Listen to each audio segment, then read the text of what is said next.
Baon natin mamaya, pinashot. Yan ang Norwegian tradition. Pag ano lang to guys, Pasko at saka New Year. 'Di ba? Pag Pasko lang yan lumalabas at syempre luto na. Tikman natin kasi gutom na si Ate Julie, no. So mainit guys. So ganun ang gagawin natin. Uy, wow.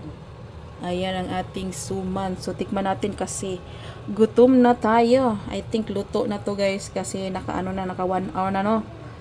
So sandali, ito, may ginawa si Kuya, Lego. Ayan, ito ang gawa niya guys. Tingnan nyo naman, oh. Ang galing ng kuya namin. Dami pa, oh. Nagtitingin po siya dito. Ganyan po siya, oh. Oh, diba? Hindi pa siya tapos, guys. Ayan. Oh, siya lang ano nito. Tinitingnan niya. Bawat, nasa picture. Oh, ganun. 1,000 years later. Dito tayo sa Christmas party. Ang laki nito, oh. Ayan, rice to rice. Ang dami. Ayan. Tingin tayo sa ulam for today's video. Ay, ang cute na mga patatas, oh. Oh, diba? Ayan. Beef to, guys. Sarap nito. Ayan, mainit-init pa. Ayan si Jean. Napaka-sexy. Dalagang-dalaga yung dating. Meron tayong pinushoot. Pinashot, oo. Norwegian style. At hindi pa tatalo yung adobo. Ayan, ang dami ito. Sarap nito, oh. Wow, wow, wow, wow. Wow.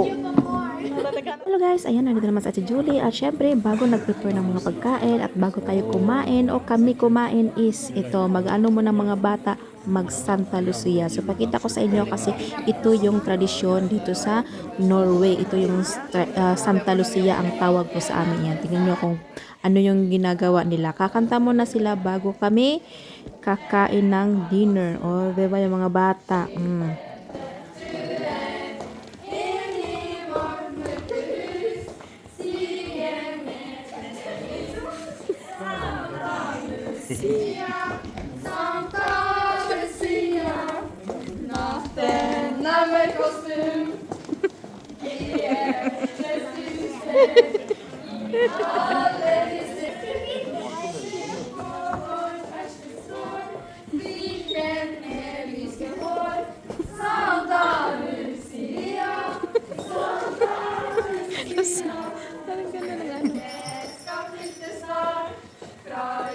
Thousand years later. Guys, pagkatapos kumanta, yan, kumain na kami ng dinner. So, pagkatapos ng dinner, ito naman tayo sa dessert. So, hindi ko napakita, kung ano makaganapan. Kumain kanina, kasi nga, busy. Alam niyo naman, meron tayong bata, hindi tayo makapag-vlog. Kaloka. At syempre, nakapag-prepare na sila ng dessert. O, diba, ang daming dessert dito. Siguro, nakadala ko ng 3-4 na dessert, guys. So, ganun lang siya ka-easy. Ayan, yung kumari ko gumawa nito. Ang sarap nito. At syempre, itong dala ko, leche flan. At saka ito, hindi ko alam kung anong pangalan yan. Basta maraming nga prutas. Ayan, yung dala ko. O, diba, suman at saka banana cake. At syempre meron pa dito, oh, hindi pa nilabas. Masarap din yan. At natikban na natin, no. So mahilo tayo kung ano yung unahin natin kain. At saka ito, nakita ko, ang sarap nito. Ito talaga gusto kong tikman. Ayan, makatikim na tayo dito, guys. Kasi dala din to ng isang mga kasamahan ko sa Christmas party, no. Oh, diba? So ito na nga.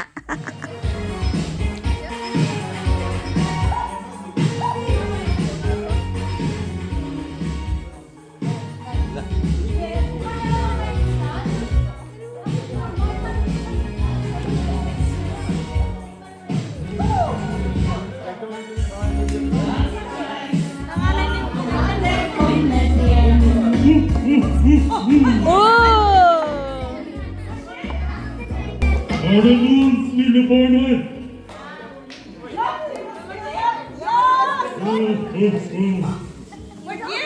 Kom meg!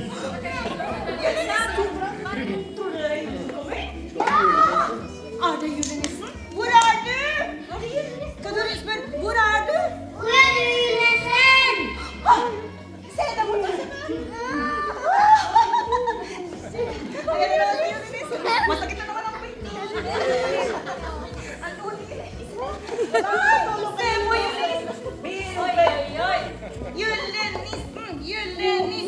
Julenissen, julenissen, julenissen, julenissen.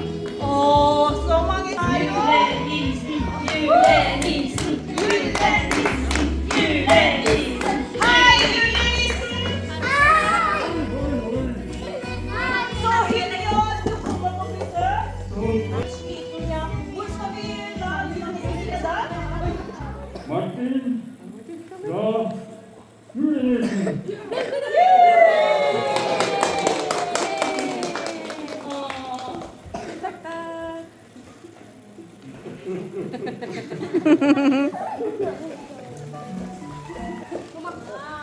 Sett deg ned. Ikke må få masse sånn.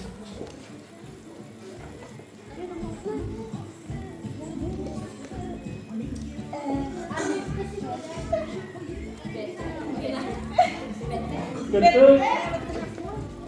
Siyempre, mag-invoice lang muna tayo mga ka-people at pagkatapos mabigay ng regalo si Santa Claus at ito naman, nagpapagames na naman tayo kasi meron tayong mga pa-prizes, no? Para sa mga bata, para din sa mga malaki, o diba? So, hirapan talaga sa Ate Julie na mag-vlog-vlog, no? Kaloka, may maliit tayo guys. Siyempre, unahin natin yung bata, ay, diba? At least meron tayong mga nakunang mga video, o din, laro sila guys. So, siyempre, thank you so much po sa mga nood. God bless. Mwah, mwah!